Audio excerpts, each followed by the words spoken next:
কোশ্চেনটা কি আছে, ইলেকট্রিক ফিল্ড দেওয়া আছে ইলেকট্রোম্যাগনেটিক ওয়েভস এর, সেখানে তোমাকে করেসপন্ডিং ম্যাগনেটিক ফিল্ডটা বের করতে হবে। এখানে ভালো করে দেখো, ইলেকট্রিক ফিল্ডটা কোন ডিরেকশন আছে, জেড ডিরেকশনে আছে, আর প্রপাগেশন ভেক্টরটা কোন দিকে আছে, এক্স এর দিকে আছে। তার মানে ওয়েভটা এক্স এর দিকে প্রপাগেট করছে, ইলেকট্রিক ফিল্ডটা জেড অ্যাক্সিস এর দিকে ভাইব্রেট করছে। তাহলে তুমি যদি ছবিটা আঁকো তাহলে কেমন হচ্ছে, দেখো এটাকে যদি এক্স অ্যাক্সিস নাও তার মানে ওয়েভটা এদিকে যাচ্ছে, প্রপাগেট করছে এদিকে এক্স এর দিকে, ইলেকট্রিক ফিল্ডটা কোন দিকে আছে, এদিকে আছে, জেড এর দিকে। তাহলে এক্স, এটা ওয়াই, এটা হচ্ছে জেড। আচ্ছা, ইলেকট্রিক ফিল্ডটা যদি এদিকে থাকে আর ডিরেকশন অফ প্রপাগেশন কে হচ্ছে যদি এদিকে থাকে, তার মানে বি টা কোন দিকে হবে, আমরা কি জানি, কে ডিরেকশন মানে ই এর ডিরেকশন ইনটু বি এর ডিরেকশন, ই ক্রস বি, তাই তো? ই ক্রস বি মানে হচ্ছে সেদিকে প্রপাগেট করবে ই ক্রস বি এর দিকে।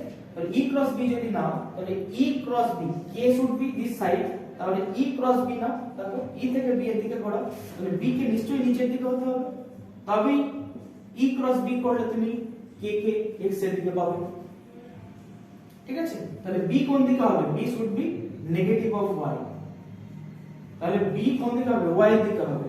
তাহলে বি ওয়াই কোথায় আছে, দেখো এখানেও ওয়াই আছে, এখানেও ওয়াই আছে, দুটো আছে, তাহলে এই দুটো অপশন তো হবে না, চলে গেল।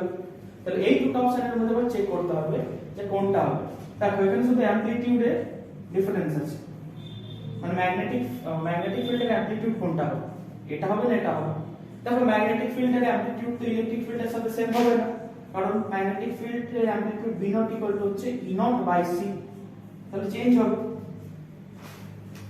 তাহলে নিশ্চয়ই 60 হবে না, এটাই হবে, তাহলে এটা অ্যানসার হবে। এবার তুমি যদি ক্যালকুলেট করতে চাও করে নাও, দেখো e নট হচ্ছে 60 দেওয়া আছে, c মানে হচ্ছে 3 × 10⁸, তাহলে কত হচ্ছে 20, তাহলে 20 × 10⁻⁸, that is 2 × 10⁻⁷, এটা তো এটাই আছে, তাহলে এটা অ্যানসার হবে। ঠিক,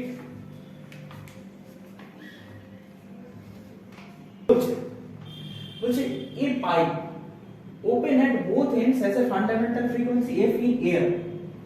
The pipe is now dipped vertically in a water drum to half of its length. The fundamental frequency of the air column is now equal to, তাহলে প্রথমে যখন বলছে a pipe open at both ends, তাহলে এটা হচ্ছে একটা open organ pipe, है ना, ওপেন অর্গান পাইপ, এর লেন্থ মনে করো l হচ্ছে এর লেন্থ, ঠিক আছে? তাহলে এর ফান্ডামেন্টাল ফ্রিকোয়েন্সি কি হবে, হয়ে যাবে that is nu is equal to v/2l, where v কি হবে, v হচ্ছে speed of sound in air, তাহলে nu equal to v/2l। এবার nu এর ভ্যালু কত দিয়েছে, f দিয়ে দিয়েছে, তাহলে f is equal to কত, v/2l, এটা গিভেন আছে। নেক্সট কেসে কি বলছে, the pipe is now dipped vertically in a water drum to half of its length, তাহলে এর মধ্যে হাফ, এই যে half length of this pipe is filled with water, তাহলে এই যে এয়ার কলাম এর লেন্থটা কত হয়ে গেল, l/2 হয়ে গেল, তাই না? তাহলে এখন যে তোমার এয়ার কলামটা আছে, এই যে পাইপটা আছে, সেটা কিন্তু তো ক্লোজড অর্গান পাইপ হয়ে গেল, একদিকটা খোলা একদিকটা বন্ধ জল দিয়ে, ঠিক আছে? তাহলে এটা হচ্ছে এক নম্বর কেস ছিল, f = v/2l পেয়েছো। এবার দু নম্বর কেসে আমরা কি জানি, ক্লোজড অর্গান পাইপের জন্য পাইপ ফান্ডামেন্টাল ফ্রিকোয়েন্সি ফর্মুলা কি ছিল, that is nu is equal to v/4l, nu কত ছিল, v/4l। তাহলে দেখো l হচ্ছে লেন্থ, এখানে লেন্থটা কমে কত হয়ে গেছে, l/2 হয়ে গেছে, তাহলে l এর জায়গায় আমরা কি পুট করব, দ্যাট ইজ v/4, l এর জায়গায় l/2 পুট করব, ঠিক আছে? তাহলে দেখি কত হচ্ছে, দ্যাট ইজ 2 4 2 থাকছে, v/2l থাকছে, তাহলে v/2l মানে কি, f, দ্যাট ইজ f। তাহলে এই যে নেক্সট কেসে আমরা যখন ওয়াটার দিয়ে এটাকে ফিল করলাম, তখন কি পাচ্ছি যে ফান্ডামেন্টাল ফ্রিকোয়েন্সি কত হয়ে যাচ্ছে, f থেকে যাচ্ছে, দ্যাট ইজ f, ঠিক আছে? আগে যেটা ছিল যখন ওপেন ছিল তখনও যা ছিল, ক্লোজ যখন হয়ে গেল তখন কিন্তু এফই থাকবে। ঠিক, তাহলে এই অপশন। চলো নেক্সট কোশ্চেন। এখানে কি বলছে, an electron moving with speed c by 100 is injected into a magnetic field b of magnitude this perpendicular to its direction of motion, হ্যাঁ না? তাহলে মনে করো ম্যাগনেটিক ফিল্ড হচ্ছে এদিকে, হ্যাঁ না, বোর্ডের এই যে প্লেন তার থেকে পারপেন্ডিকুলারলি বাইরে বেরিয়ে যাচ্ছে, এইদিকে আমি ম্যাগনেটিক ফিল্ড মনে করছি। এর সাথে পারপেন্ডিকুলার ডিরেকশনে তোমার ইলেকট্রন মুভ করছে, তার মানে ইলেকট্রনের স্পিড কোন দিকে, ভেলোসিটি এদিকে, এটা হচ্ছে ভি, স্পিড অফ ইলেকট্রন। আর এটা হচ্ছে ম্যাগনেটিক ফিল্ড বি, উপর দিকে কাজ করছে। এবার কি বলছে, বলছে we wish to apply an uniform electric field E together with the magnetic field so that the electron does not deflect from its path। তো তোমাকে এমন একটা ইলেকট্রিক ফিল্ড এমন ভাবে তোমাকে অ্যাপ্লাই করতে হবে যাতে করে এই ইলেকট্রনের পাথটা যেমন যাচ্ছিল সোজা যাচ্ছিল সোজাই চলে যাবে। ঠিক আছে, তো তখন কি হবে, অ্যাকচুয়ালি কি হচ্ছে এখানে ব্যাপারটা, যে ইলেকট্রন এদিকে মুভ করছে ভি স্পিডে, তো ম্যাগনেটিক ফিল্ডে ইলেকট্রনটা রাখা আছে, তাহলে ইলেকট্রনের উপর একটা ম্যাগনেটিক ফোর্স কাজ করবে কোন দিকে না, V cross B, Q V cross B হয়তো, তাই না? তাহলে বি হচ্ছে উপর দিকে আর ভি হচ্ছে এদিকে, তার মানে ভি ক্রস বি করো, তার মানে ম্যাগনেটিক ফিল্ড কোন দিকে কাজ করবে, ম্যাগনেটিক ফোর্স নিচের দিকে কাজ করবে, তাহলে ম্যাগনেটিক ফোর্সের জন্য এই যে ইলেকট্রনটা নিচের দিকে নামার চেষ্টা করবে। ঠিক আছে, তাহলে তোমাকে একটা ইলেকট্রিক ফোর্স দিতে হবে কোন দিকে, এর অপোজিটে, যাতে করে এ সেম স্ট্রেট লাইন বরাবর যায়। তার মানে তোমাকে তাহলে এদিকে হচ্ছে ম্যাগনেটিক ফোর্স কাজ করছে, ইলেকট্রিক ফোর্স কোন দিকে কাজ করাতে হবে তোমাকে, উপর দিকে, তাহলে এফ ই তোমাকে উপর দিকে কাজ করাতে হবে। তার মানে ম্যাগনেটিক ফিল্ড আর ইলেকট্রিক ফোর্স তার মধ্যে ডিরেকশন, তার মধ্যে অ্যাঙ্গেল কত হচ্ছে 90 ডিগ্রি হয়ে যাচ্ছে। তার মানে electric field should be perpendicular to B, এটা হচ্ছে 1 নম্বর পয়েন্ট হলো। ঠিক আছে, আচ্ছা এবার বলেছে ম্যাগনিটিউড কত হতে হবে, ই এর ভ্যালু কত হতে হবে। তাহলে magnetic force is equal to electric force করে দাও। তো ইলেকট্রিক ফোর্স হচ্ছে কত, Q into E electric force, আর ম্যাগনেটিক ফোর্স হচ্ছে কত, Q into V cross B. এখানে ক্রসটা কি হয়ে যাবে, কিউ ভি বি হয়ে যাবে, কারণ এদের মধ্যে অ্যাঙ্গেল 90 ডিগ্রি আছে। তাহলে কিউ কিউ তো কেটে গেল, ই ইকুয়াল টু কত হয়ে যাচ্ছে, জাস্ট ভি ইনটু বি হয়ে যাচ্ছে। ভি কত, C by 100, C by 100, B কত, দ্যাট ইজ এটা 9 into 10 to the power 4, 9 into 10 to the power 4।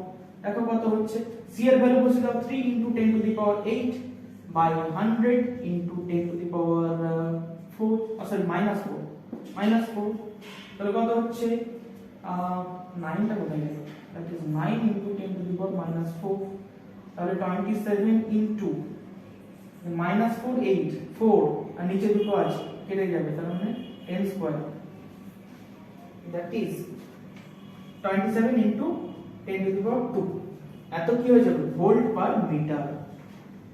তাহলে এখানে অপশন কোনটা হবে না, ই ইজ, অপশন হবে অপশন 2, অপশন 2 না option 3, option 3 will be correct। কি হবে না, E is perpendicular to B and এর ম্যাগনিটিউড কত হবে, মানে মড ই কত হবে, that is equal to 27 into 10 to the power 2 volt per metre. এটা হচ্ছে অ্যানসার।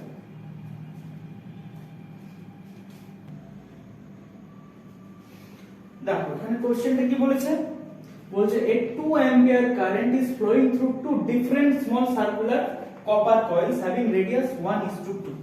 তাহলে দুটো কপার কয়েল আছে, একটা রেডিয়াস মনে করো r1 আর একটা কপার কয়েল আছে যার রেডিয়াস মনে করো r2, হ্যাঁ না, r1 by r2 equal to কত দিয়ে দিয়েছে 1/2। এদের মধ্যে দিয়ে সেম কারেন্ট ফ্লো হচ্ছে, এর মধ্যে দিয়েও I কারেন্ট ফ্লো হচ্ছে, এর মধ্যে দিয়েও I কারেন্ট ফ্লো হচ্ছে। they বলছে the ratio of their respective magnetic moments will be, এদের ম্যাগনেটিক মোমেন্টের রেশিও, এর মনে করো ম্যাগনেটিক মোমেন্ট m1, এর মনে করো m2। এবার আমরা কি জানি, কোন একটা লুপের magnetic moment m is equal to হচ্ছে current into area I into a। এখানে এরিয়া কত হবে, I কারেন্ট, এরিয়া মানে হচ্ছে পাই r স্কয়ার। ঠিক আছে, এবার I তো দুজনের জন্যই সেম, তাহলে I কনস্ট্যান্ট আবার পাই ও কনস্ট্যান্ট, তাহলে m1 বাই m2 এর ম্যাগনেটিক মোমেন্ট বাই এর ম্যাগনেটিক মোমেন্ট ইকুয়াল টু কত হয়ে যাবে, that is a1 by sorry r1 square by r2 square হয়ে যাবে, তাই না? কেন না m is proportional to r square, that's why ওখান থেকে আমরা এটা লিখতে পারি। তাহলে m1 বাই m2 মানে হচ্ছে r1 square by r2 square, r1 by r2 মানে হচ্ছে হাফ, তার মানে হাফ হোল স্কয়ার মানে 1/4 হয়ে যাচ্ছে। তাহলে m1 is to m2 কত হয়ে যাবে, দ্যাট ইজ 1:4 হয়ে যাবে। That's answer 1:4, the ratio of their respective magnetic moments 1:4। ঠিক আছে,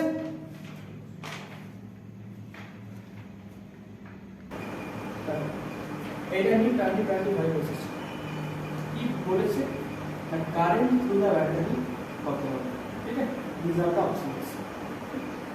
তো তোমাকে কি করতে হবে না প্রথমে equivalent resistance of this circuit বের করতে হবে, কি ব্যাটারির অ্যাক্রসে ইকুইভ্যালেন্ট রেজিস্ট্যান্স কত।